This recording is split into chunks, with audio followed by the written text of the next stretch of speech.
Meanwhile, in Ukraine, there's been a lot of action. Russia has fired drones, Ukraine has fired back. Both Zelensky and Putin made visits to the front lines. Germany has delivered Patriot missile defense systems to Kyiv. It's also trying to get Switzerland to forsake its much-wanted neutrality. And South Korea has become the latest Western ally to consider arming Ukraine. I know that's a lot to process, so we'll break it down, starting with the drone war. In the early hours of the day, an attack began. The target was the Ukrainian port city of Odessa. Russia pounded it with drones. Reports say they used the Iranian-made Shahid 136 drones. Ukraine claims to have shot down most of the drones. No casualties were reported. And this is a relatively common affair. Russia using drones against Ukraine. It happens all the time. Here's what is not. Ukraine carrying out drone attacks in Russia. Reports say that happened yesterday. And Ukraine used an American switchblade drone. This is the first time switchblades are being used in Russian territory. Now, what are switchblades? They're a type of kamikaze or suicide drones developed by the US. They have the same function as the Iranian Shahid drone.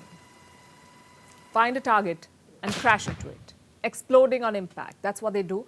The US has supplied switchblades to Ukraine. Reports say some 700 of them. They've sent another type of suicide drone too. It's called the Phoenix Ghost Kamikaze drone. America has sent about 1,800 of these drones. So clearly, Ukraine has an American suicide drone arsenal now, and it has started using it to launch attacks on Russian soil. Yesterday's attack took place in Russia's Belgorod region, 500 meters inside its airspace. No damage or casualties were reported, but it marks another escalation in the war. Meanwhile, the leaders of the warring states were both on the front lines. Putin was reportedly in the Russian-occupied regions of Kherson and Luhansk. The Kremlin says he went on Monday. He visited Russian military headquarters in both the regions.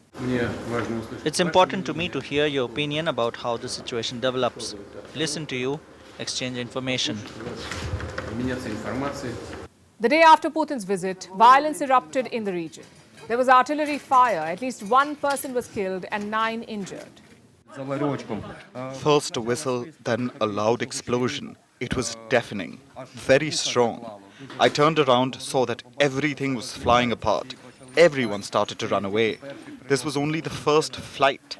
Then probably there were 2 more bangs. During all of this, Zelensky was also visiting the front lines. He was in the eastern city of Avdiivka yesterday, and he too was seen conferring with his troops. It is a pleasure for me to see you. Shake your strong hands and know that you hold the future of Ukraine in your hands. I am proud to have this meeting. I am proud that there are such strong people in Ukraine. Things happen thanks to you. Take care. Our future depends on you. Thanks again. Both videos of the leaders were released by their respective governments. They both look like well-staged PR exercises. If this war has taught us anything, it's this. Optics matter. Leaders need to be seen rallying their soldiers. It needs to be captured on video and publicized well, apparently. Another thing we've come to learn from the war is that constantly badgering allies for weapons works. Zelensky has been quite vocal about Ukraine's need for more and more arms, and his Western allies always seem to come through. It is very important to understand this.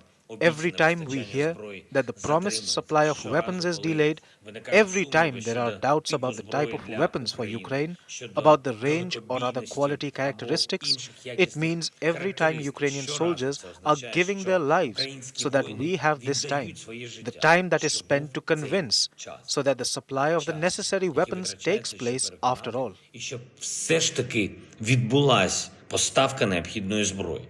Germany says it has delivered a US-made Patriot air defense system to Ukraine. And Germany is not done yet. It is pressuring others to supply arms as well, like the famously neutral country of Switzerland. The Swiss president was in Berlin yesterday and he faced pressure from German Chancellor Olaf Scholz. We have acknowledged the decisions taken so far and are following the lively debate in Switzerland closely and hope that something happens there. Es ist bei uns einfach so, We have adopted the Hague Agreement, that we have installed our laws. And when the situation changes so much, you cannot ask us to break our own laws. We'll see how long Switzerland sticks to its neutrality. South Korea seems to have folded. President Yoon Suk Yeol has signaled a shift in stance. South Korea will give Ukraine more than humanitarian and economic aid. Will it supply weapons? President Yoon said it could happen, but only if Ukraine comes under a large-scale civilian attack. What does that even mean? What counts as large-scale? Because civilians have been dying since the war began. It sounds like a convenient way for South Korea to choose when to give weapons. And with this, the Ukraine war shows no signs of concluding. Liberty, equality, and fraternity. As the French keep telling us, these ideals grew out of their revolution, the French Revolution. President Macron is no different. He has appointed himself as the defender of free speech and free press. Unless, of course, his government is the target. Then everything is fair game. This story is about how France and its frenemy Britain persecuted a journalist, a French publisher who opposed Macron's pension plan. It's got illegal surveillance, terror charges, and police overreach. Everything that would guarantee criticism from foreign offices in Paris and London, except this time, they are the culprits. The publisher in question is a man called Ernest Moret. He works at a French publication called Éditions La Fabrique. It's left-leaning and anti-Macron. On Monday, this publisher was traveling from Paris to London. He was planning to attend the London Book Fair. When he reached the train station, Scotland Yard officers were waiting for him. They pulled him aside. They questioned him without a lawyer and eventually arrested him. The charges? Terrorism. Remember, this is happening to a French publisher in London. According to Britain's Terrorism Act, all of this is legal.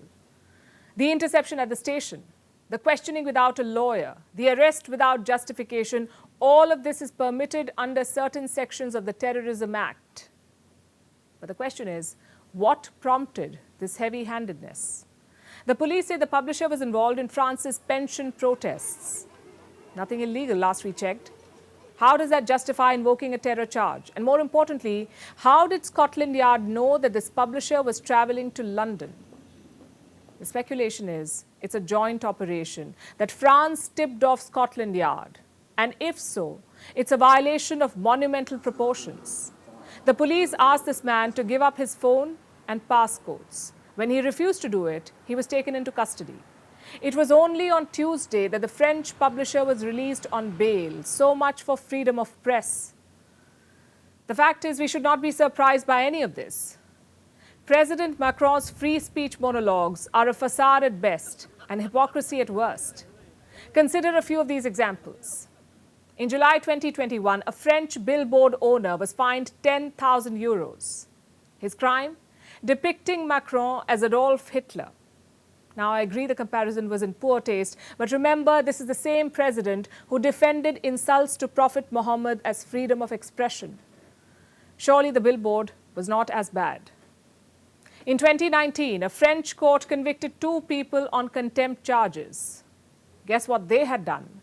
They'd burnt effigies of President Macron. It happens nearly every day in India. The third sample is from last month. A 50-year-old woman was arrested from her house by 3 officers. Guess what she had done? Posted a Facebook message calling Macron garbage. And this sums up his attitude to free speech. It's a fundamental right as long as Macron himself is not affected. But if you criticize his policies, you get arrested in London. If you burn his effigies, the court convicts you. And if you compare him to Hitler, you cough up 10,000 euros. Hypocrisy at its finest. In this latest case, French authors and publishers are rallying against the government. They've asked Scotland Yard to drop the case. They've also asked the French government to guarantee the publisher's safety. If only he had been arrested in Asia or Africa. Then Macron would have probably flown down to secure his release. But right now, there is silence from Paris. The exodus from Afghanistan continues. The Western forces are long gone, and now the last vestige of international presence could be on its way out. I'm talking about the United Nations. The UN says it could wind up Afghan operations by the month of May. That's next month. The reason? The Taliban. Who else? Earlier this month, the Taliban issued another order for women. Don't work for the UN, they said. It was probably the last remaining job for Afghan women. They've been banned from schools, banned from media, banned from sports. So aid agencies were like a last resort. Now even that is gone. At first, the UN asked its female employees to stay at home. Around 600 of them are on the UN payroll. They also tried negotiating with the Taliban. I guess lessons are never learned. Either way, the final decision is to leave the country. If that does happen, it would be a major blow to ordinary Afghans. Almost 2/3 of the population requires aid this year. That's around 28 million people. Without the United Nations, distributing that aid would be impossible.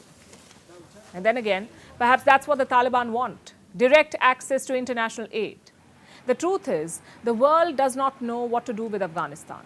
There is no consensus on sanctions. There is no consensus on aid, not even on basic engagement policies. Let me explain what I'm talking about. This news came out on Tuesday. Take a look at the headline. Top UN official proposes meeting to discuss recognition of Taliban. That top official is the UN's Deputy Secretary General. He wants to convene a meeting of foreign envoys to get them in the same room and get them talking, and eventually to put the Taliban on the path to recognition. And this is the confusion I was talking about. On the one hand, you talk about leaving Afghanistan. On the other, you propose recognizing the Taliban. In all this confusion, Afghan people are suffering. I have some numbers for you. Since the Taliban's takeover, Afghanistan's GDP has fallen 35%. Food prices are up 30%. Unemployment is at 40%, 40. The United Nations says Afghanistan is the worst humanitarian crisis in 2023. Not Syria, not Yemen, it's Afghanistan. The country will need $4.6 billion in aid this year. Without the United Nations, who will distribute that aid? Well, I know who shouldn't: the Taliban. Like all conflicts, Afghanistan too has been put on the back burner. There is no interest in Washington or London or Brussels to resolve it. Take the G7 Leaders Summit in December last year. Ukraine and Russia were mentioned more than 20 times each in their joint statement. Guess what wasn't? Afghanistan. On Tuesday, there was a G7 foreign ministers meeting. Again, a long essay on Russia's war. But Afghanistan was pushed down to issue number 6. Some condemnations, some virtue signaling, and job done. The fact is, Afghanistan has become dispensable for the West. Their new project is Ukraine. It's the harsh and heartbreaking reality for 40 million Afghans. But countries like India have a role to play here. New Delhi must ensure that Afghanistan does not become a forgotten crisis. That's what happened in the 1990s. Once the Soviets left, the world lost interest in Afghanistan. And guess who benefited from that? Pakistan and the Taliban. They turned Afghanistan into a terror haven which hurt not just the West, but also India. It hurt India's security. So it's important to keep the spotlight on Afghanistan. If not, history has a way of repeating itself. Meanwhile, the crisis in Sudan is intensifying. Rival generals are battling for control of a nation, and Indians seem to be caught in the crossfire. First, let's get you the latest. A 24-hour ceasefire was called today. The two generals agreed to it. They've been under pressure from the US. The ceasefire was supposed to give the civilians some respite, but there was none. Within minutes, the ceasefire was shattered. Sounds of tank fire and loud shooting filled the air in Khartoum.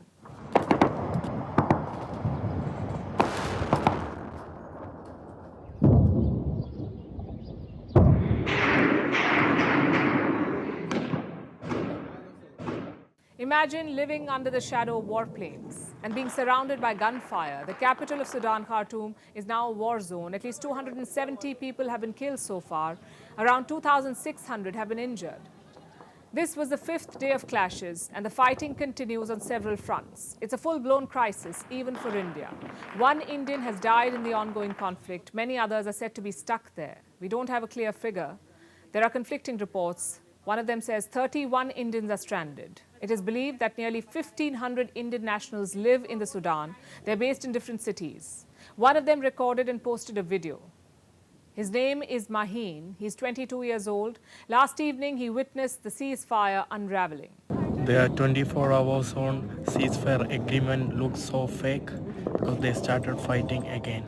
Yes, that was the sound of gunfire. There is chaos on the streets. Civilians are beginning to run out of supplies. They're struggling to access even basic items, things like water and medicines. I have another video. This too was recorded by Maheen, and this was earlier in the week. Me and my friend trapped in the road because army has started taking over many roads ahead and they are checking all the vehicles. When we tried to cross to our place, they started raising the gun. Then we ran away. See, army is there. All the water, all milk, everything is empty here on the refrigerator. Wow. See, everything is colors. Nothing left. Food stock is not available. The situation is indeed difficult. New Delhi is trying to evacuate Indians, but this has already sparked a political battle. Leaders from the government and the opposition are engaged in a war of words. There was a heated exchange on Twitter. A former chief minister of the state of Karnataka tweeted. His name is Siddaramaiah. He belongs to the Congress party. It's an opposition party both in the state and at the center in India. And some Indians from Karnataka are said to be stuck in the Sudan. Now, Siddaramaiah posted a series of tweets. He took a jibe at the Indian government and implied that New Delhi has failed to act. In response, India's External Affairs Minister shot back. Dr. S. Jaishankar said he was, quote-unquote, appalled at the comments. He told Siddaramaiah that lives are at stake and he should refrain from indulging in politics. Now, Karnataka is a southern state in India. It is set to go to the polls next month. The state will elect a new chief minister. The contest is between the ruling BJP and the opposition Congress party. So the evacuation of Indian nationals is becoming a political issue. It shouldn't. The idea should be to get Indians to safety. And what is New Delhi doing to ensure this? We are told India has reached out to its key partners, the US, the UK, Saudi Arabia, and the UAE. These four countries are called the Quartet. They are the key mediators in the Sudanese conflict, and India's External Affairs Minister has spoken to his counterparts in Saudi Arabia and the UAE. Both countries have assured support. India is also working with the United Nations to ensure the safety of Indians. This is a developing story. We'll bring you more soon. And now it's time for Vantage Shots, images that tell the story. Starting with China, a fire broke out in a hospital in Beijing. People had to climb out of windows to escape. More than 25 people have been killed. Russian long-range bombers flew over waters near Japan. Anti-submarine ships carried out firing drills. Also, Russian cosmonauts performed a spacewalk at the International Space Station. In the US, a 4-story parking structure collapsed in New York City. And finally, what makes April the 19th significant? We're taking you back in history. Today marks the 80th anniversary of the Warsaw Ghetto Uprising. What was the Warsaw Ghetto? It was one of the largest ghettos in Nazi-dominated Europe. This is where more than 400,000 Jews were incarcerated. It had tall walls, barbed wire, very limited food, and the only way out was death. But on this day in 1943, some Jews revolted against the Nazis. They had one motto: it is better to die fighting than end up in a concentration camp. The Nazis had the upper hand. Most of the Jewish fighters were murdered. Only a handful managed to escape through sewers. Eventually, there was nothing left of the ghetto, but it became a symbol of Jewish resistance against the Nazis. We're leaving you with this. Thanks for watching. We'll see you tomorrow.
Do you see the safety tether?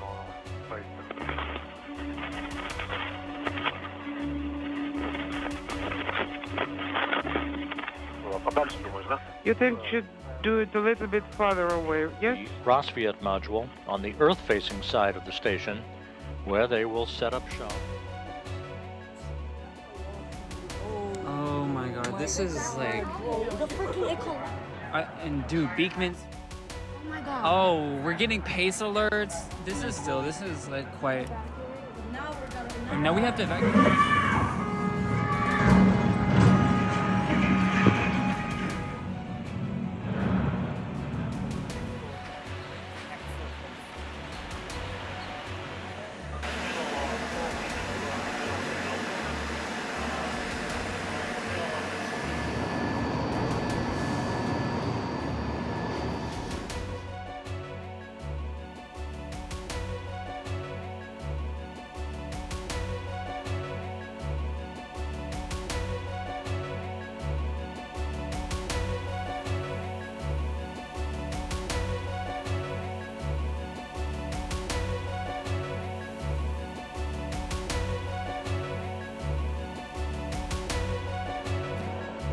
Zaszczyt powitać prezydentów, pierwsze damy, najwyższe władze Rzeczypospolitej na czele z marszałkami Sejmu.